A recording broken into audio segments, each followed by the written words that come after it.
Welcome to the Future of Customer Service podcast. I'm Andrea Paulton from Inbenta, and I will be interviewing customer support and service professionals to see what is currently working well, what issues they're trying to overcome, and the future success of customer service. We have Matthew Caron, Head of Customer Support from OpenTable. Thank you so much for being here. Matthew, tell us a little bit about what you do for OpenTable. Absolutely. And like I said, thank you for including me and having me on. So at OpenTable, honestly, the title feels like it's a little brander than the experience. So as the head of customer support, I'm in charge with making sure that we deliver the best customer experience for certain, and within that leads driving strategy, driving budget adoption, and make sure we fall within our budget, as well as making sure that the voice of our customers is heard throughout all of the organization. But more so, I take the role as a responsibility of ensuring and doing everything that I can to empower my team, the ones who really do drive and run the operation, to not only succeed at delivering a great customer experience, but where we actually prioritize more than anything is that employee experience. And so ensuring that we can provide the best growth opportunities, communication environment to our CSRs, as well as our supervisors and managers to really grow them in their careers. That's the main objective. So just leading and driving those goals, and then getting out of the way so that my team can execute it. How big is your team? So globally, we have about 250 people. It's about 200 of it is the CSR population, and the rest is supervisors, managers, and some support staff. So though we're not very large in size, we're huge in scope because we're 365, 24/7, and we truly do have a global presence. So we have offices in Denver is our main one, but we still have locations in London, Melbourne, Australia, as well as some smaller groups in San Francisco, California. Nice. Are you currently in Denver? I am currently in Denver, yep. Okay. I'm a neighbor. I'm in Colorado Springs, and Inbenta is, we're all over the world, but we're headquartered in California, and Spain. So we're everywhere. All right, let me ask you 5 questions. These are the questions that I've been asking a lot of customer service professionals such as yourself. We just want to see what is going on currently in the space. So what have you or your team, what have you guys been doing currently to promote great customer service at OpenTable? Yeah, I think that's a great question. And I think it's very much kind of divided by, during COVID, are you in one of those businesses that's flourishing, or are you in one of those businesses that's really struggling? And I wouldn't think it'd be surprising that OpenTable, being that we support restaurants, is one of the ones that's really struggling. So it's really come about being very, very scrappy and understanding what is a great customer experience, understanding what isn't, but also what is the tolerance for in between. And so for us, what we've really tried to do is ensure, like I said earlier, is that the one thing I can't control my volume at all anymore because of COVID. And I really can't control what that experience is going to be leading up to them calling us, because it is so segmented in the individual states and countries. So we focus on what we can control, which is that agent experience. If we provide them what they need, they should then deprecate and reciprocate that, to that experience for their customers. So we have always taken a lot of pride in asking our agents, what do you need to have that highest level of success? But now I think we've taken it to a whole nother level, like really what within our infrastructure is creating problems. And so a good example of one thing that we did is we actually reduced the hours of support. And the reason behind that is we to provide the 24 hours, really stretched our agents as well as our support of the agents to handle a disproportionate few number of calls. So if we reduce those hours, hopefully our customers can change their behavior when they reach out, because we don't believe they needed us in the moment. They believe they wanted us. And so can we move our people to where there's more of that need? And it worked. We provided better service in the middle of our day during our peaks, and we provided shorter hours to stretch our team, and we provided less hours for those fringe agents, the ones that closed, to be really, really isolated and alone. And that was something that was acceptable when they're in an office and they can, share that experience with their teams. But now, because it's individualized at home, it really became that negative. So that was one, just listening to the team and asking agents, how can we provide you that better experience? It's actually turned into a better experience for those customers. And the fringe ones that we're calling in evenings have changed that behavior. They've called in earlier to get the same type of support that they needed. The other big one is just taking our data. Where I feel like a lot of organizations are misleading in how they optimize and use support is that they look at it as a cost instead of looking at it as an extension of their marketing team.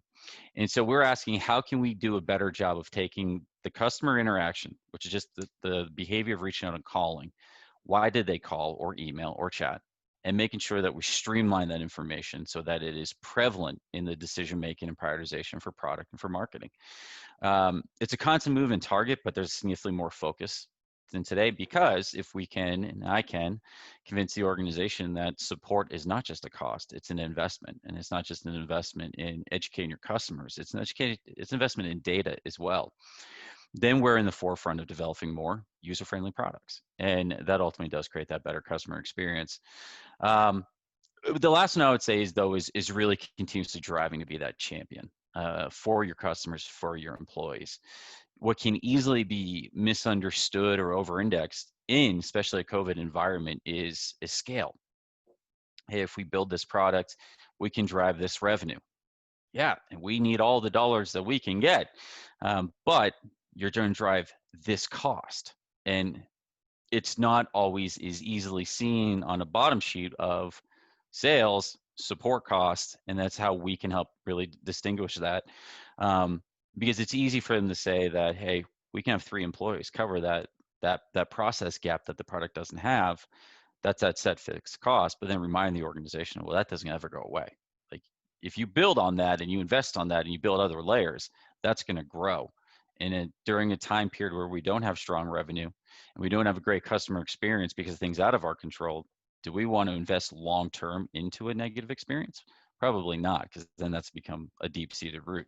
So it's just making sure someone is holding the company accountable to the full in customer experience from all decisions that I really have embraced as being a big part of my current role. Yeah, yeah. So tell me a little bit about what happened before COVID. So a lot of the customer service professionals that we talk to, one of the biggest pain points is that they have limited resources, either limited resources in time or limited resources in people. So Yep. tell me, before COVID, what did you guys have? Did you have limited resources? And if so, how did you get by? Yeah, well, we did. And maybe this is because I started my career at a BPO where it's by definition limited resources, right? And then when I got the opportunity to move to more own and operate, I thought, hey, I would be an abundance of resources. And that was a misconception. All customer support organizations will always be limited on resources. So that's a constant state of reality. So how do we succeed within that? So for us, at first it was headcount that we were limited on, but not in the CSR, it's in the operational side. So the goal before was, as we gain efficiency, sure, I could reduce my cost and I could look good on my P&L to my bosses. But what I more so convinced them to do is, we gain efficiency, we reduce the need for 10 CSRs. No, I don't want to bank at that and pocket it and put it towards forecasting of next year. I want to invest that because I think we can reap an even further reward with going down deeper. Whether it be specializations for an experience or more so investing in products to really enhance that experience. And fortunately, the company was in a position where, like, yeah, we can afford to do that. Let's go ahead and do so. With COVID, it made it to where I lost that budget surplus of being able to keep some heads to really trial and invest and see how it goes.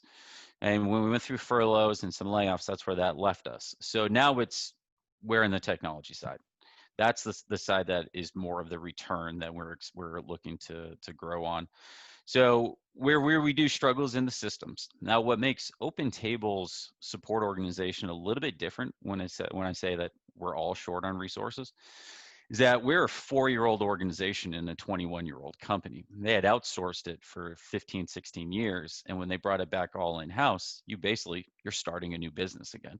So where I feel like we're limited in resources is just an internal emotion, the fact that the expectation of the company for defining data-wide success is going to be equivalent to that of your sales teams, your marketing teams, your engineering teams are all 21 years of growth, failure, and adoption, whereas we're at 4. And so we have to cover up a lot of ground. And that's where we feel limited compared to the others within Open Table. But you will always be limited resource and support organizations.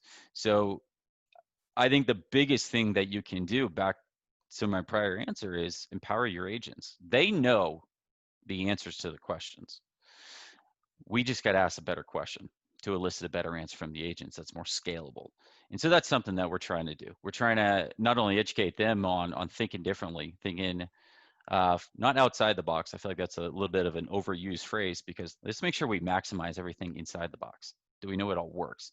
And so that's what we're trying to really teach our agents to do, is use the box for all of its intent. And when it fails, you speak up. But that's where, how did it fail? What consistency? What rotation? What was that experience, your experience, or even going down to the line of leadership, your experience? And then empowering with voice and then action. And so when we do that, and that's how we got, again, the reducing the hours, wow, that makes a lot of emotional sense. Does that take business sense? Yep, validate that. Then let's make that decision.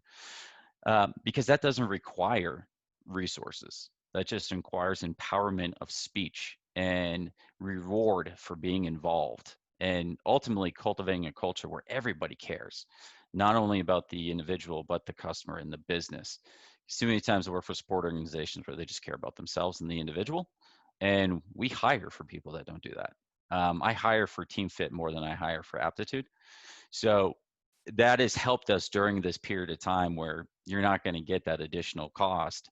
Well, we got a team, and the team cares about each other. So let's ensure that their voice is heard even louder than before. And then it's just about prioritizing and execution at that point. Yeah. And, I've worked at many organizations where it was the opposite, where it was not about the team and the employees. And they were so cranky. They didn't want to be at work, that their customer Yep. service was bad. Of course, their support Yep. was bad. So it just makes sense. I like what you're doing. That's really, really good. So you mentioned failures and success. So let's talk about that a little bit. How do you measure the success of your customer service team? Yeah, I think this is one where I love this question, because my answer is not what usually others do. And I think this is a little bit where customer support organizations are being archaic, and this is where they need to churn. It's a people business. You will succeed by your people. Even if you're all based off technology, a person needs to make sure that it works well. A person needs to calibrate it, but ultimately a person does need to solve the answer. So I measure my organizational success based off of my quarterly and yearly negative turnover. If it's minimal, then everything else is going to grow in a positive direction. Your cost is going to be in line because your classes aren't exceeding. Your tenure is going to be in line, your knowledge, your training, all of that, as well as your team's ability to commit to the solution versus being part of the problem. It all stems from, where is your faucet dripping? That's why your tub is overflowing. Fix the faucet. So it's the people that come in, and if they want to stay, then you're not going to replace them. It comes down to your negative turnover. Furthermore, if you're coaching your people, you're developing your people, you're consistently holding everybody accountable so that the exception is much larger than the inexception. It then goes down to your turnover, and that they're not going to want to leave. They're going to allow you to make a mistake as an organization because they have this great experience. That ultimately the goal of our managers is to help our agents have the best life they can. My expectation is your role is to provide the feedback, the resources, the environment to be the best version of yourself. That's more of a reward than just your paycheck.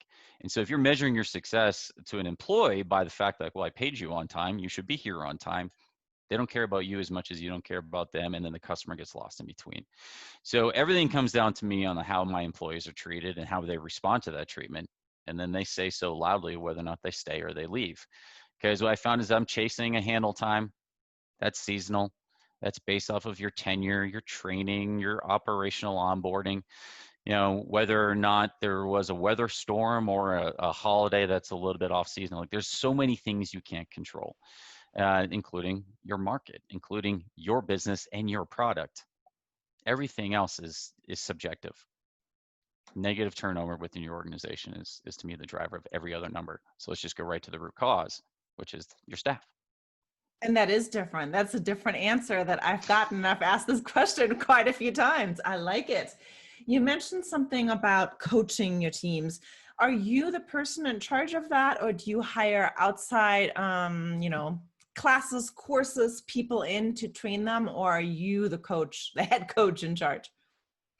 Yeah, it's currently I I don't like the label of saying I'm the head coach because I'm not the one driving it, but we do as an institution own it.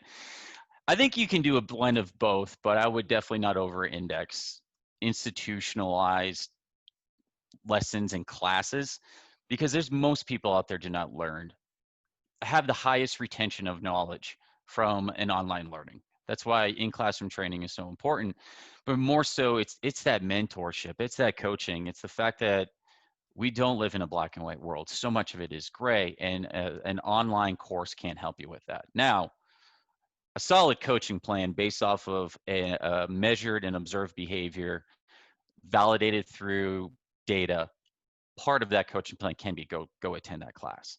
But what we focus on is the conversation, in that the human to human element, and therefore the relationship. So we really drive a lot of that. It really, to me, comes down to, again, coaching, leading business. It's about asking a better question. So one of the major philosophies we have behind our coaching is personal accountability, in that the supervisor takes personal accountability to ask the difficult question. The CSR takes personal accountability to being honest in the answer. You know, why did you disposition the call this way? Well, to be honest with you, it was the first selection, and I felt pressured by my handle time. You know, if without having an environment where someone feels comfortable to have that type of interaction, you're not gonna get to the root of it. Well, great. It's not that I have a problem with my employee. It's that I have a problem with my disposition selection list. I've made it too complicated. I have a problem with my goals. I've made them too specific on efficiency and not on experiences. And that I think only truly does come up through the individual coaching conversations, the relationship building, and is lost within a lot of the programs, or having somebody come out as an outside. Now, I do think those bring in that extra sauce, that extra flavor of, like, having somebody that I have faith will take the information back to the organization and not hold me accountable if I do say something silly. You will get some information that's solid and it's valuable and it can really help you. But that type of investment in an employee, I think, is more of like that extended, longer career journey type experience. And a lot of what I think gets missed within corporate coaching is, how do I succeed not in my day, not within my hour, but within every transaction I'm being asked from. If you take it down to that micro level, it allows a lot more growth opportunities instead of, I want to be an engineer. Well, I have to learn, you know, tons of coding. So let me go to a coding class. Like, well, you can learn all the coding you need, but your deductive reasoning skills is where you're ultimately struggling. Your ability to time manage within multiple tasks is why you won't succeed in that role. And those are things that I believe what's beautiful about the contact center industry is that if you want to go on and do other things, which 99% of people do, they settle for being a contact institution, that you can practice those skill sets and those behaviors and master them in a controlled environment that is crazy as a call center. And so that when you move on to the higher end, more aspirational career, teaching, architecture, whatever it may be, you've practiced them in a place where you can fail because you get to practice them so many times over. And that reinforcement comes from that individual coaching experience. Yeah, that's cool. I like it. All right, let's switch a little bit and talk about artificial intelligence. So as a leader in the customer support field, what do you think is going to happen to customer service in regards to artificial intelligence? I think it's the next wave. It's the distinguishing point between organizations. I kind of like to equate those types of things. I think AI is similar to going back to like personalize it. Go back 15 years, like, all right, iPhone or Android? Right now, it's just a cell phone. But that singular decision you made 15 years ago really dictated where you've gone with other technology decisions further on. And companies did similar with chat about 10, 15 years ago. Are we going to embrace it? Is it going to be all bots? Is it going to be one-on-one experience? Is this going to help us gain efficiency? Is this going to help us differentiate ourselves? The next evolution of that is AI. And you can do all of that. You can take it as a tool to say, we're automating the spirit experience so a human never has to interact with the customer, which is still in itself a pleasurable experience because it's fast and efficient, although there's breakage. There's lack of that human connection. Or we can take it to be as a screen and a filter to prioritize our contacts, to scrape information so that it's clean, it's and efficient, and the customer never gets asked to repeat their story ever again. All of it comes down to cost and the balance. But this is, to me, where if you're a leader and you're not in a support organization, you're not investing in where technology is today, where it's not, and where your holes within your organization are and how they can be fed by that, you're missing the boat of change as it comes along. Because that's the other part, is that as our society becomes more and more inclusive on every human's experience, whether it be the group, the community, or the individual, that means individuals still want to have that unique experience. And it's just no longer financially viable to do it human to human. It's scalable through AI. And the other part too is that we have a growing audience in millennials and younger generations that are accepting the fact that AI is not perfect. So if it has that clinky thing, it's not because the company doesn't care. So I think it's definitely the future, and it's where I'm investing my time, my resources. But what is also interesting about it is the millennial generation is doing a ton to business in that they're willing to pay more for a better experience. But they're not just the consumers anymore. They're also the drivers of B2B purchasing decisions as well. And support has now become not just a cost, but it also, like I said, marketing, but also potential sales leads as well, because I'll pay more for that better experience. So now you're getting a lot more investment into AI technology for support versus just AI technology into lead generation. I think COVID is just going to cause that to double down, because more and more the need for support and less the ability to afford it. And how are you going to differentiate? The experience. So it's figuring out earlier in the game as possible how to get more out of AI, because it is one of those things to where you invest in early, you will get a better return because it's learned technology, right? So get into it now before you're trying to pay way too much money and get caught up to where everyone else is. Exactly. And everybody listen to Matthew. All right, we're going to finish with your number one top advice for customer service departments. What is your top number one advice? I think one of the mistakes I've made throughout my career is one that I saw others making as well. And that's why it was so ingrained to me.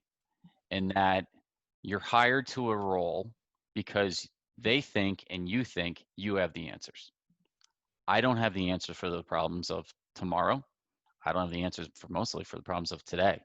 And I'm definitely not going to have the answer for the problems several years out. So don't hire me expecting to.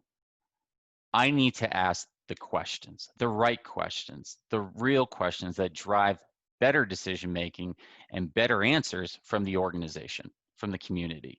So go in with questions, not with answers. That's why I think the most foolhardy business tactic is, what's your 90-day plan? To ask questions for 90 days and learn the business and for what it truly is and what it truly isn't. Because like I said before, this is a people business. So there is no problem that's the same in any operation or any shop, or even within the company.